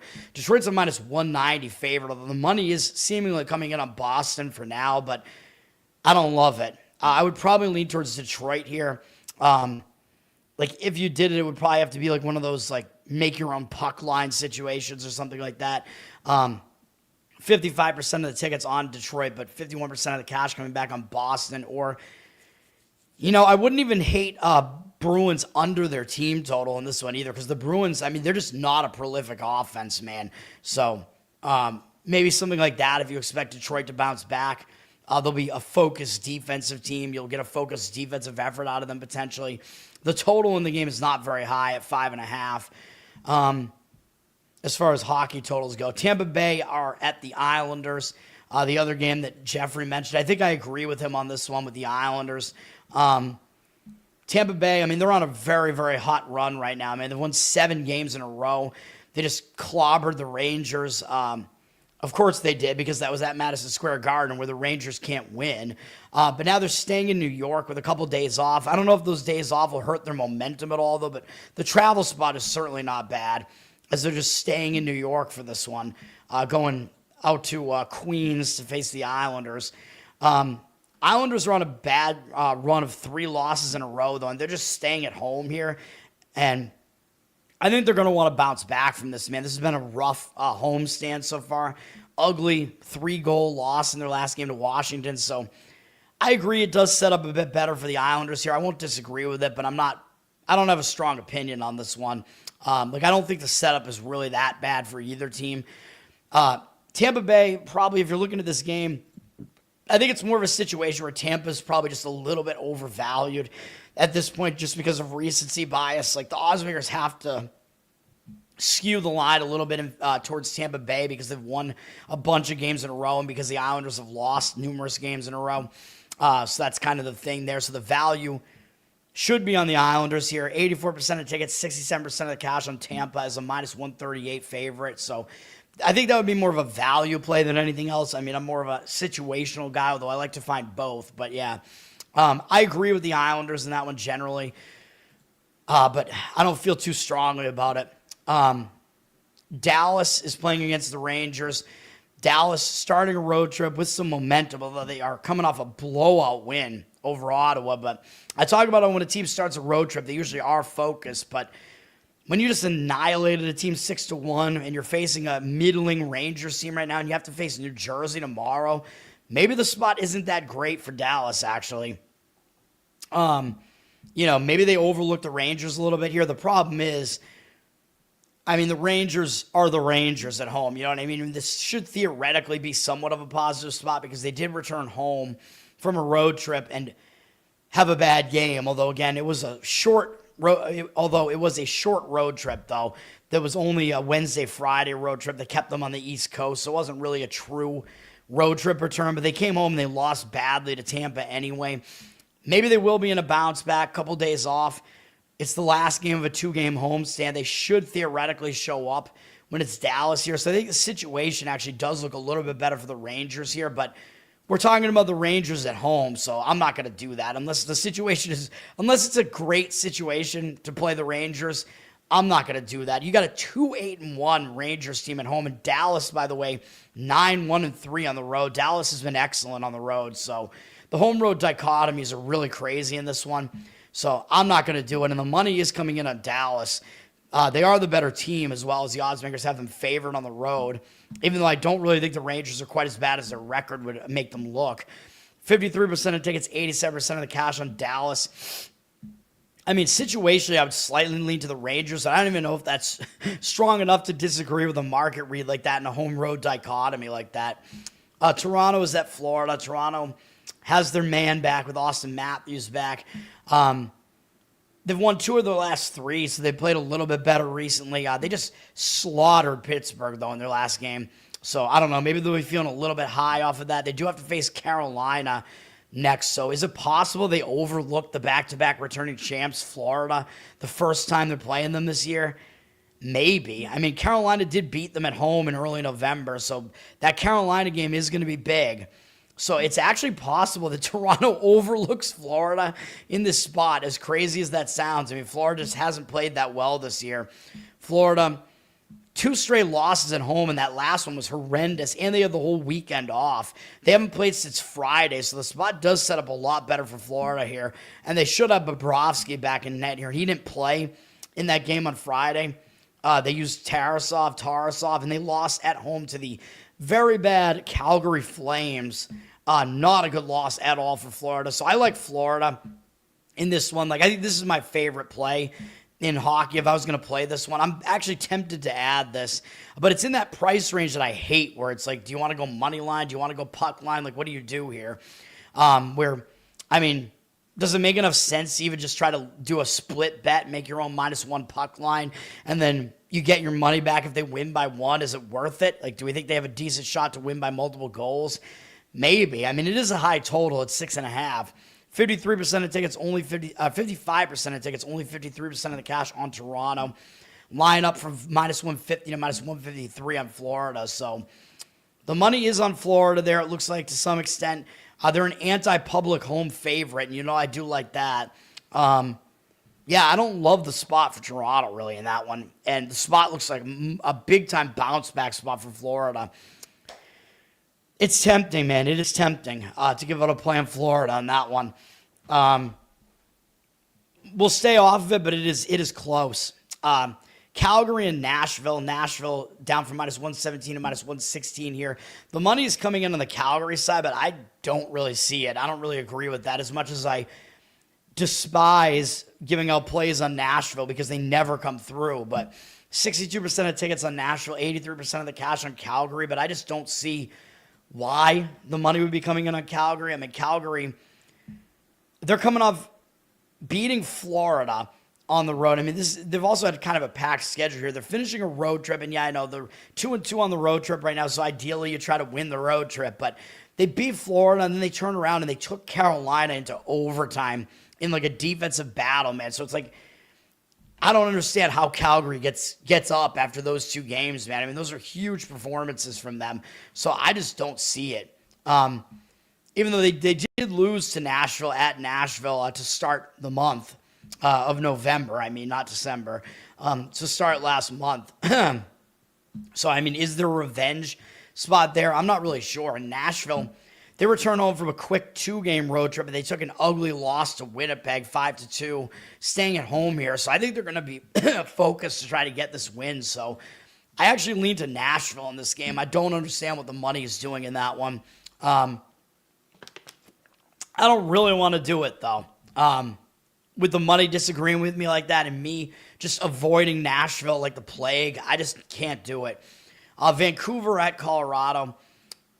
Colorado, the way better team, obviously. I don't know what else we have to say about this, really. Vancouver did take Colorado into overtime at home back on November 9th, so maybe Colorado will remember that and step it up and play better. And Vancouver coming off a tough overtime game against the LA Kings, now having to go into elevation. It's not going to be that easy for them. For Colorado, they're coming off a blowout win at home, though, against Montreal, so they might be feeling high on themselves. And I thought that was going to be a hangover spot after taking a loss to Minnesota and losing their long win streak. Nope, they bounced right back. Colorado probably gets this one. They're up from minus 310 to minus 320 on the money line. Vancouver, not a very good team this year. The odds makers are telling you that. Colorado, probably the best team in the NHL. 73% of tickets, 85% of the cash on Colorado. I mean, if you like Colorado, a puck line situation or going over their team total might make sense there, but you need them to score a lot of goals there. Minnesota is at Edmonton. For Edmonton, I mean, they're not off to a good start this season, man, but they did get a nice win over Seattle, 4-0 on the road. They're coming back from that. It was a single-game road trip. Maybe they'll be in a spot where they do focus on Minnesota. I mean, when you're an 11-10-5 team, you don't really overlook many teams here, and Minnesota's been hot recently. Minnesota just had their win streak snapped. They'd won 6 games in a row, 7 games in a row, actually, I think. And we, as the streak busters on the show, we got it right. I think we had Buffalo as a play in that one. I just thought it was a really bad spot for Minnesota after beating Colorado. I thought it was a big-time letdown spot, and with Edmonton up next, so I thought it was bad. They did get caught by Buffalo, so now starting a road trip again, it is a focus spot, and they're going to probably be focused because it is Edmonton. Still the team that won the conference the last 2 years, so I don't see Minnesota not being focused in this one, but the money is coming in, it looks like, against Minnesota at this point, even though the line on Edmonton dropped from minus 165 to minus 146. 63% of tickets, only 56% of the cash on Minnesota, so Minnesota looks like a public road dog here, and it is interesting that the odds makers are telling you that Edmonton is the better team by lining them this way, so the line looks a little bit misleading.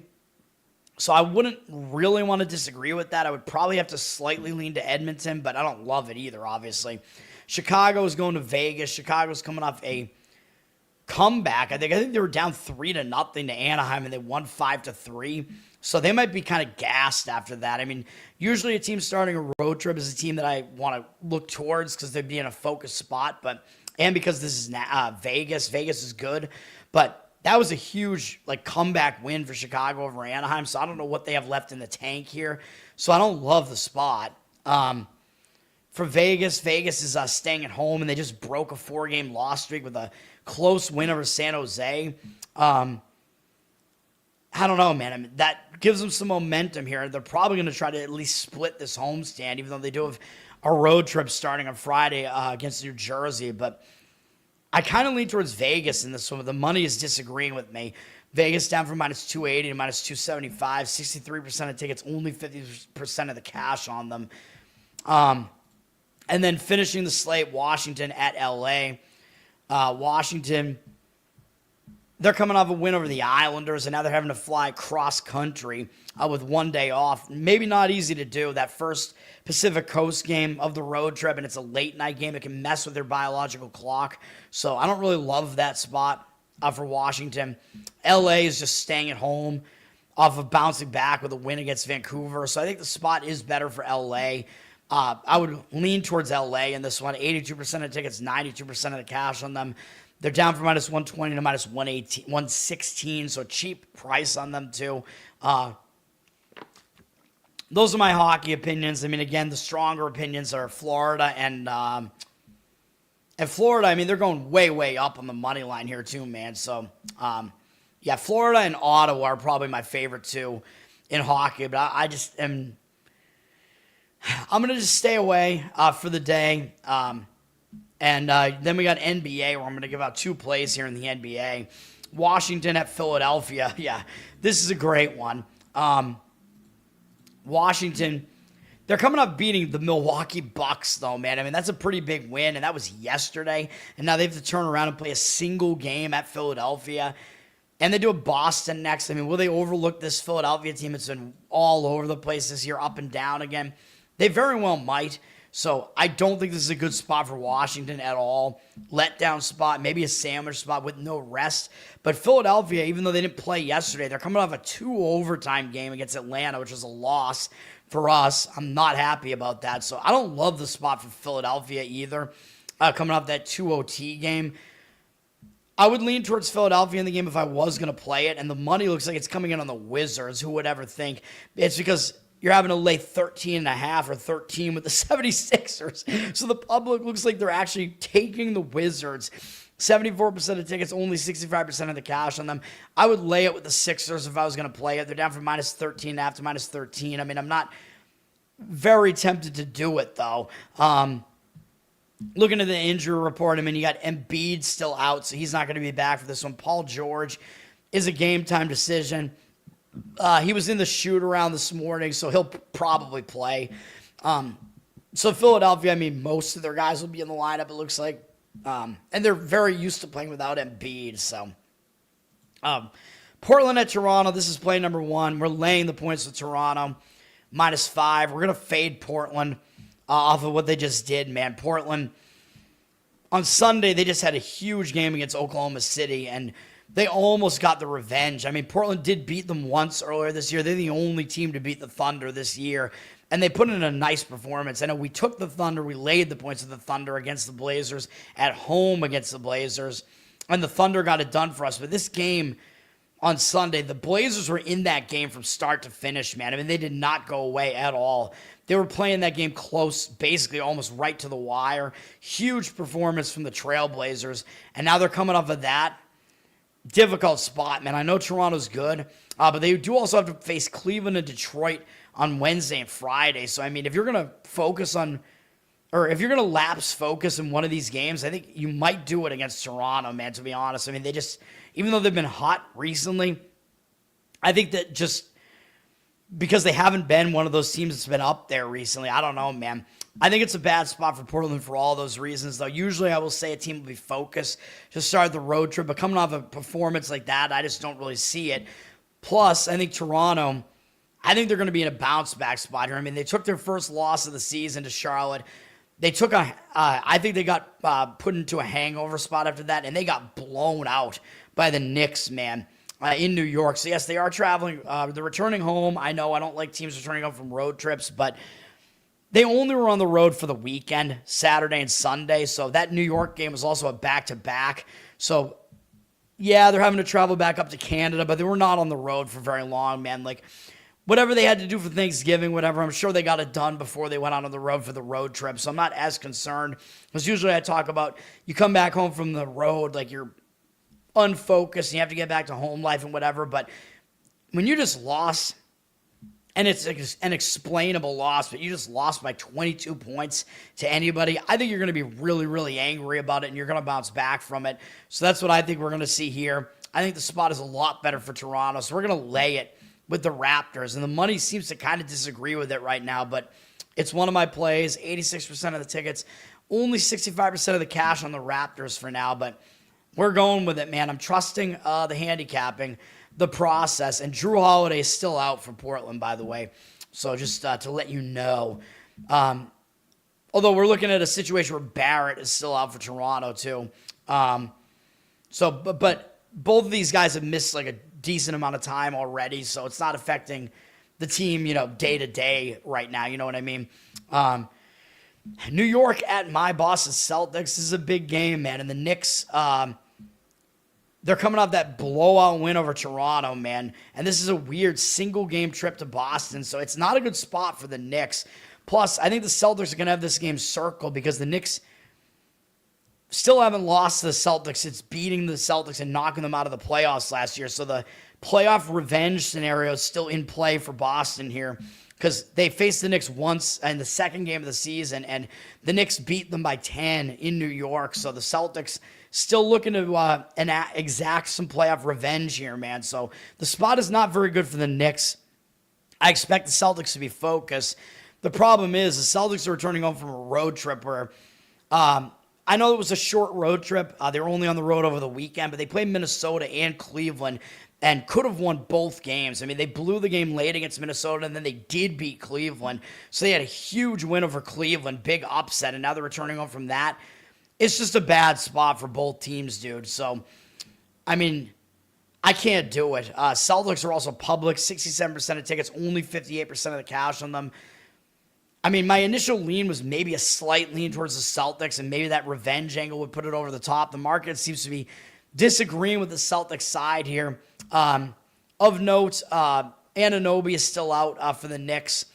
Celtics, their guys are basically back.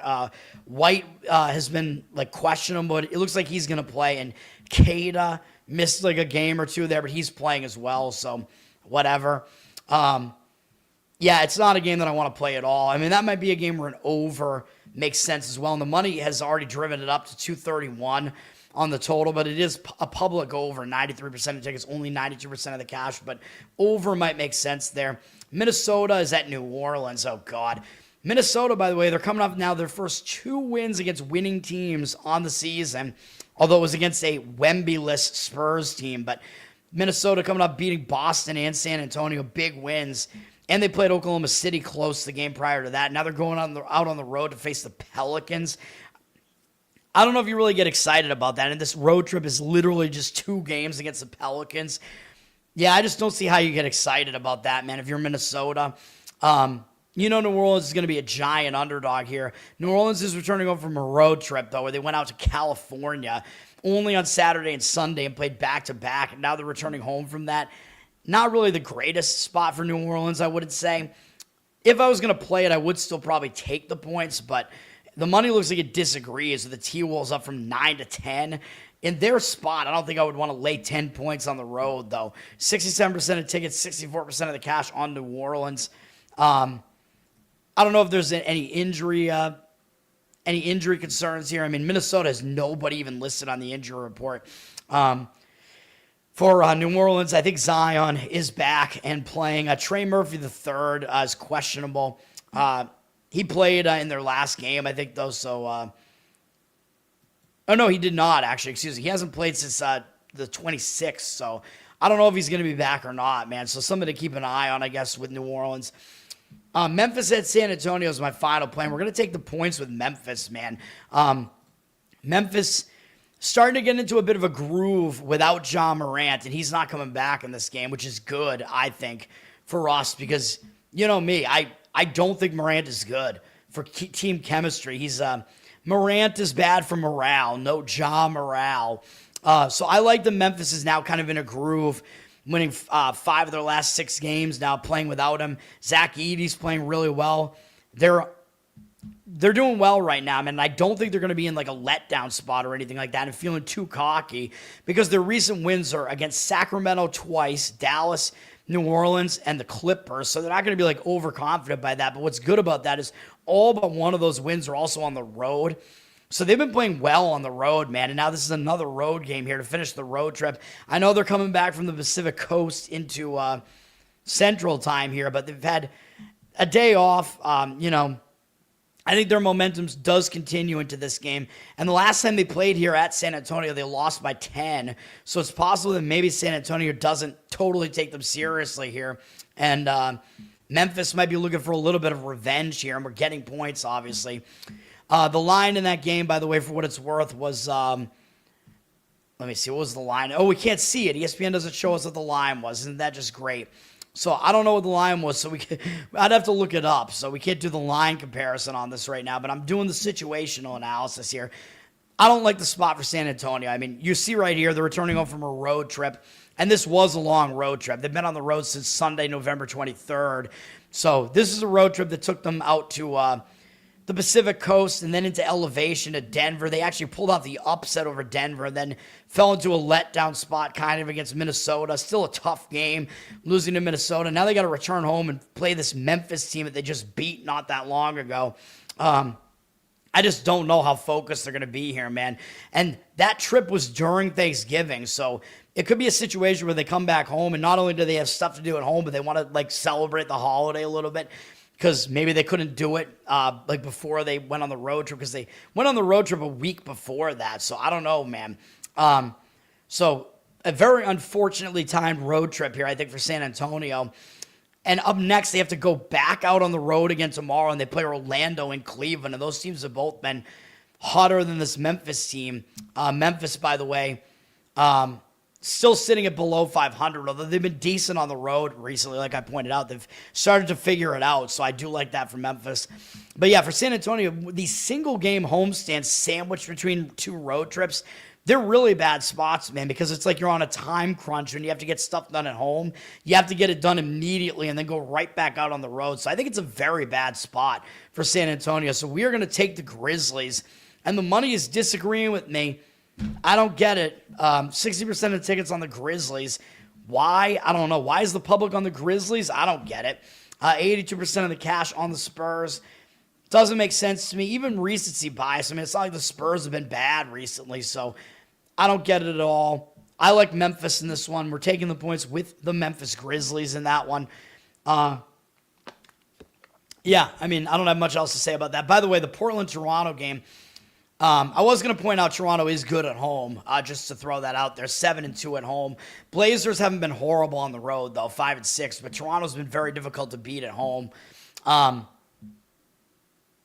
Zach Edey is a Nephilim. Yeah, he's, what is he, 7'5", something like that, and he looks half Asian or something. I don't know. He's turned into a pretty solid NBA player, though, man. Like, he's not just a guy that gets out there just because he's tall. Like, he can actually play. Despite what he looked like in that loss in that tournament to Fairleigh Dickinson when he was at Purdue and that rebound went off of his face, he's starting to become a pretty good NBA player, man. Oklahoma City, the game that you guys talked about, is the last game on the board here at 11 p.m. Eastern. OKC coming off beating Portland, so they're already out on the Pacific Coast. They had not a very good performance against Portland, man, so I don't know what I think about this game. They did beat Golden State on Tuesday, November 11th by 24 points in OKC. So, yeah, Golden State might want to get back at them for that. But I'm not going to say that Oklahoma City's not showing up in this game. I mean, Oklahoma City looked like they were kind of going through the motions against Portland. And I think Golden State is a team that they're going to have more focus on here. So I don't love that. For Golden State, I mean, they've had guys in and out of the lineup, which is difficult. So we got to see, like, what's been going on with Steph Curry here. Curry hasn't played since the Houston game on the 26th of November. Reevaluated in 1 week, but now that was 5 days ago. So does that mean he's out? So is Curry out for this game? I don't know.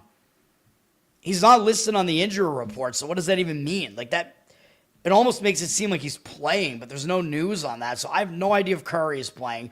So if Curry is coming back in this game and this turns into a reverse injured player spot, that makes me like Golden State less because there'll be less line value there because the odds usually over-adjust to that star player coming back. So that's something we need to figure out. Is Curry coming back? Let me look at like Roto World or something real quick. Let me see. Steph Curry, what are we doing here, buddy? They don't have, it looks like they don't have any news here. Yeah, the last thing is still that announcement. Quadriceps contusion. No idea, dude. To me, that seems like he's not playing, but I just don't know why he's not in the injury report. On the injury report, we also have to make sure that we know what's going on with Jimmy Butler. And I guess Draymond Green. Al Horford is going to be out, so Al Horford is missing this game. Green is playing, so there is that. He played against the Pelicans. Was that their last game or was it not? I don't even know. Like, what is the spot that the Warriors are even in here? Yeah, that was their last game against the Pelicans. So the Warriors came back from that Houston game, and they were in kind of a bad spot after that Houston game, staying at home, actually. And then they had kind of a lackluster outing against the Pelicans. So, yeah, it does look like it's kind of a positive spot for the Warriors here. But, again, they got guys in and out of the lineup. And then for Jimmy Butler, he's questionable due to a gluteal contusion. So, Jimmy Butler fell on his ass, man. Oh, yeah. Hey, Jimmy. Jimmy's ready. Jimmy's got some new moves. Go, Jimmy. Check Jimmy out. Oh, Jimmy's down! Jimmy's down. He fell on his ass, man. So I don't know. The gluteal contusion, the ass, the broken, not a broken ass, but the sore ass might. Is he a sore ass loser? I don't know. The sore ass might affect him in this game here. We'll see. He's questionable, so I don't know if he's going to play. So we have to figure out if. Hopefully, you guys like that drop. By the way, that's another one of my new ones that I did just for this. By the way, because it's so appropriate. Yeah, I mean, we got to figure out if Butler's playing, man. So I don't think he's missed any games yet. So if he's out, then actually maybe that's better for Golden State just because it means you'll get more line value on them. I mean, it's not good if your star player is out, one of your star players, but you'll get more line value that way. This is a very, very difficult game to figure out. I mean, I can't figure it out myself. The Thunder up from 8.5 to 12. Some of that might have to do with the Warriors' injury situation. My guess is that Curry is still out because we haven't hit that week mark yet, so I don't think he's been reevaluated yet. So Curry likely is out. 79% of tickets on the Warriors, 55% of the cash on the Thunder. To me, this is looking like the Warriors are a bit public. The money coming in on the Thunder. I don't think it's a bad spot for the Thunder. And, I mean, we know they're a dominant team. And when you have a team that's that dominant, that's in a spot that looks like maybe they'll show up for it, I don't want to fade them, man. Even though it looks like you're getting a ton of points with the Warriors at home, I don't know. I mean, yeah, I mean, it is a lot of points to be taking at home, but I don't love it. And NBA is one sport where sometimes you can't be afraid to lay points on the road, man. And maybe this is a spot where it makes some sense to look that way. But I don't have a strong opinion on it. I slightly lean towards laying it with Oklahoma City, but not strong on that at all. Yeah, I don't know. I don't have much else to say about that, but that's going to do it, man. There's no football today. Midweek college football is over, man. We're into championship week now. There will be one football game on Friday, I think, and then numerous on Saturday. That's going to do it. Thanks for hanging out, guys. Once again, the plays today are in college basketball, Stonehill plus the points, Syracuse plus the points, East Tennessee State plus the points, Iowa plus the points, Valpo plus the points, NBA Toronto minus the points, the only favorite today, and Memphis Grizzlies plus the points. That's going to do it. Let's get some wins today. Hopefully yesterday was a streak buster, and hopefully our momentum continues, man. I appreciate it. Thanks for hanging out, guys. Learn to Tote on Instagram, Learn to Tote on Twitter. Like, subscribe to the channel here. Give me good comments. Listen on audio. Give me a good review on Apple and Spotify. That helps me out as well. Covered in Uke is my Uke channel where I don't know what I'm going to be doing there because I can't sing anymore. And patreon.com/learntotode, and you can get bonus stuff, get a Spotify Uke feed and Uke requests as well, so go check that out. And stay tuned for the Loser Cast. I think we're doing our first episode tonight at 8 p.m. It'll be on the YouTube channel, which I think we're just going to use for streaming, and then I believe it's going to be on Rumble as well. I'm not sure. I mean, Leighton is kind of the guy who's doing all the stuff for the show. It's his show, so I will be one of the co-hosts of it, though. So go check that out. We'll see how it goes. I mean, for first episode, you never know what's going to happen, man. So we'll see what chemistry we have. I already know Leighton and Tyler Yonke, so we'll have chemistry between us three. Don't know the other guys. We'll have to build up our rapport with each other. We'll see what happens, man. Don't know what to expect, but expect the unexpected. We're all pregnant here. That's going to do it. I appreciate it, guys. Peace for now. I'll be back tomorrow morning, probably, and peace.